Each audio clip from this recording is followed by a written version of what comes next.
Greetings, everyone. Do you have your ticket? You don't have one?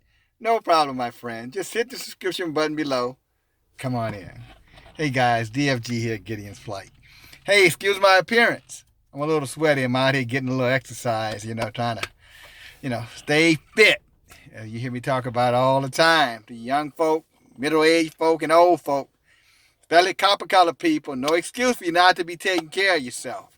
All right?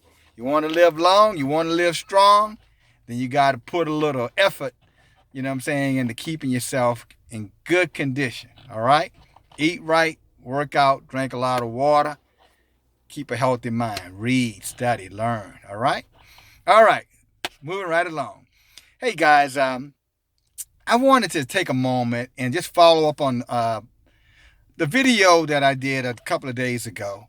And it was in relationship to the lynchings and how that we should be careful not to be drawn in, with some emotional reaction, supplemented by the Democratic Party, to go out and vote just so that they can unseat Donald Trump. Now, I want to tell you a couple of stories about two incidents that happened in the history of our country that will clearly demonstrate what I mean by positive action. Okay, taking action. I was looking at something, or matter of fact, a good friend of mine sent me a little note and said that, and she was talking about a particular character. Matter of fact, and she didn't give me the name of the character, but she gave me the slogan, and she said, "It's not about cutting down the tree, it's about digging up the tree." And I'll give you a classic example of someone who dug up the tree. Nat Turner. Now, Nat Turner was born in 1800, and right about 1831, Nat Turner decided, him and a few other enslaved men, decided that they were going to do something about their condition. They got tired of sitting around waiting, for emancipation. They got tired of sitting around waiting, and being patient that, the Most High would come down and rescue them, and the Most High would come down and liberate them.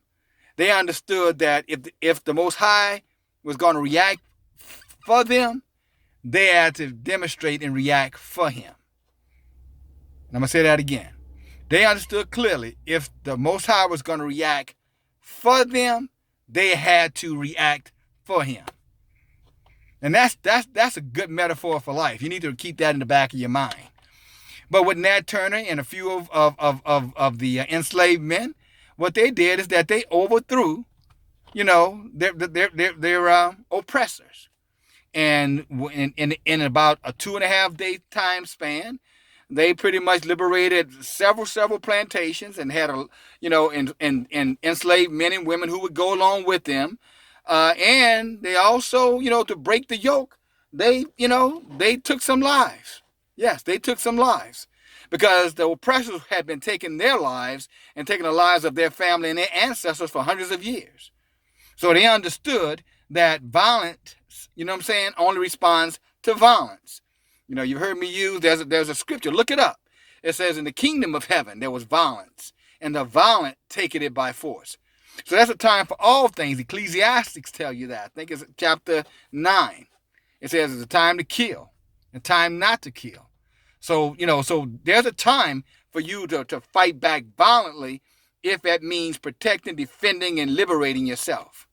So you say, okay, where are you going with all of this?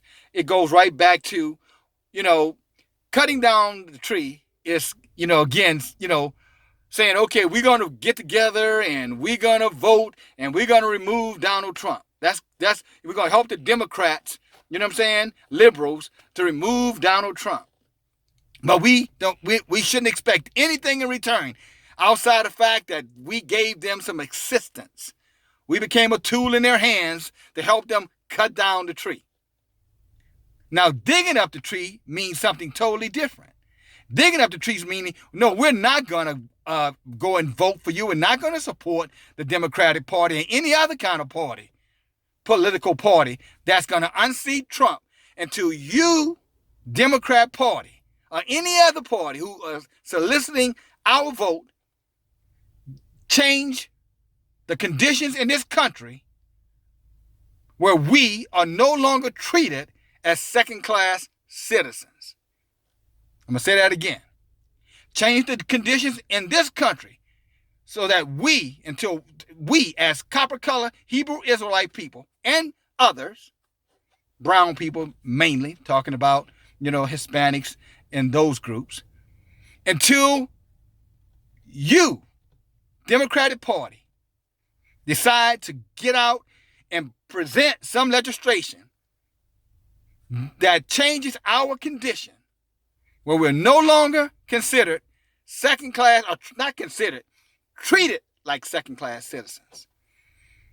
Until you go out and change legislation to open up business loans for us, grants for us to be able to get into schools, if any school we want to go into, tax exempt statuses, and all the things that like the Native Americans are tax exempt because of the oppression that was done against them. Although we know those $5 Indians are not the original natives, but we'll take the treatment that you've given the $5 Indians, the reparations that they still get, restitution that they still get, as a matter of fact. And that incident happened 200-300 years ago.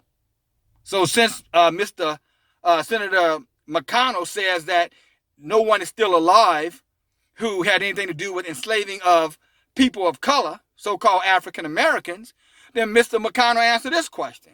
Why are you giving restitution to Native Americans then? There's nobody alive who were a part of the genociding of Native Americans. Yeah. Some of us can think. You're talking out of both sides of your mouth. But back to the matter at hand.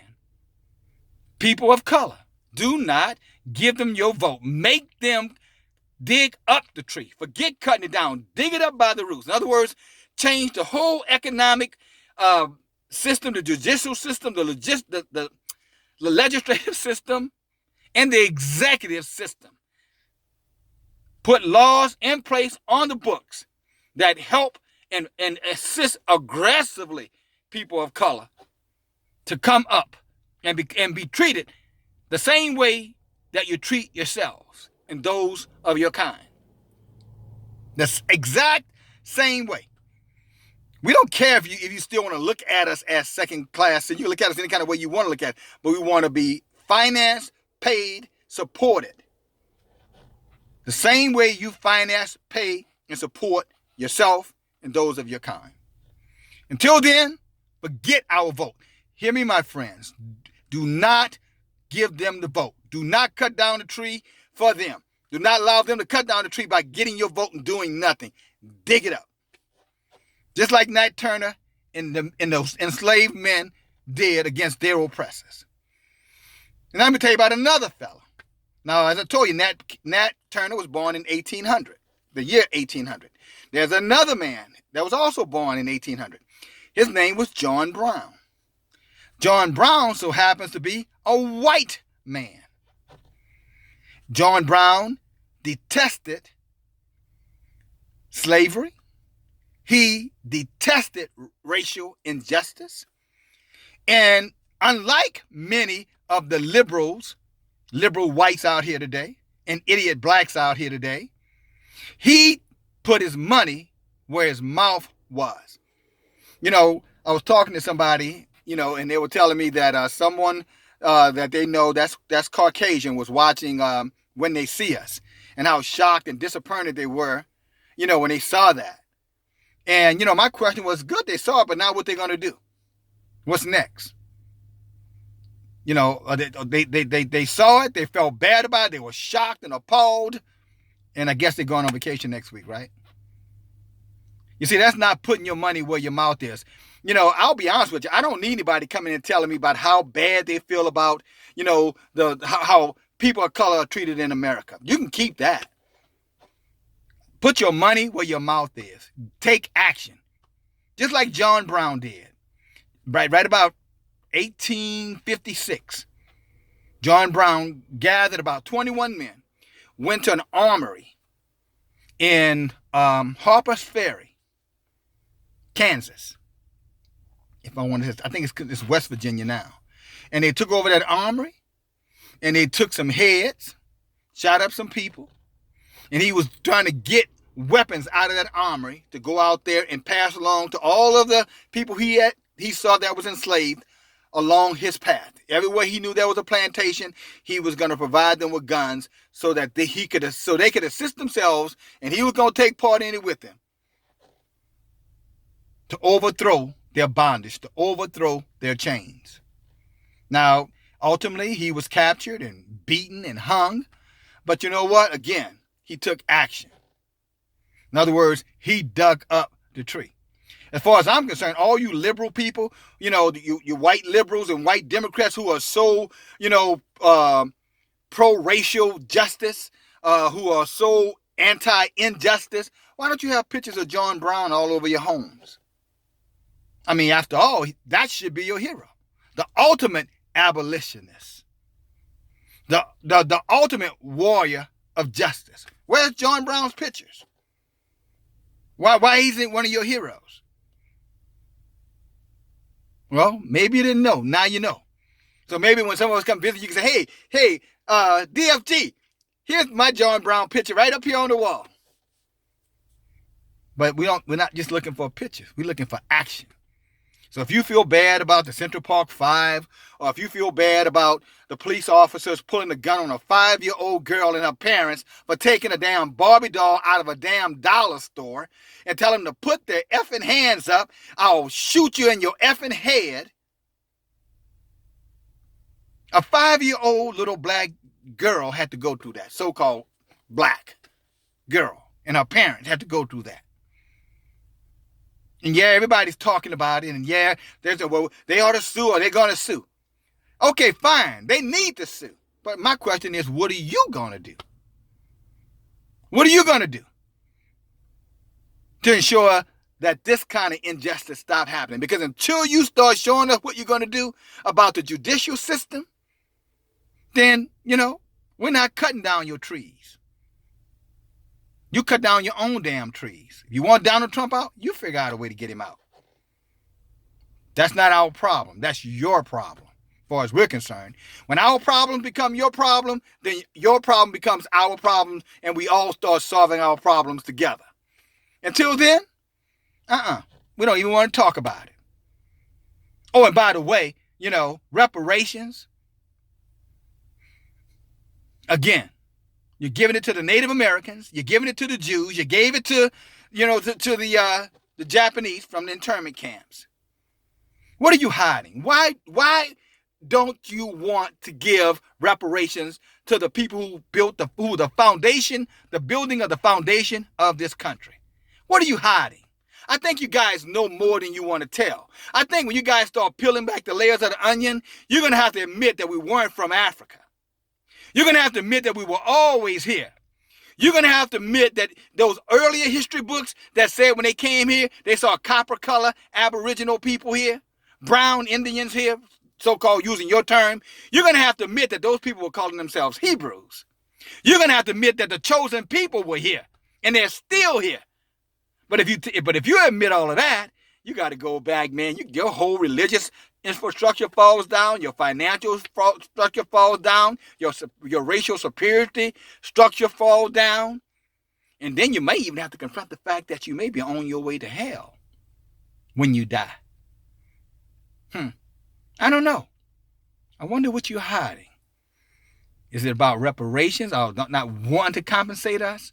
Or when you open up that Pandora's box, the whole world will know what some of us already know. We were always here. So, that's all I got for you right now. Again, as you can see, I'm almost soaking wet. It's hot. You know what I'm saying? But I hope this message is hotter. Share the video. I would appreciate it. If my wife associates won't do it, maybe my black friends, sisters and brothers so-called, maybe they'll do it. Till then, signing off, DFG, Gideon's Flight. Talk to you soon, guys. Bye now.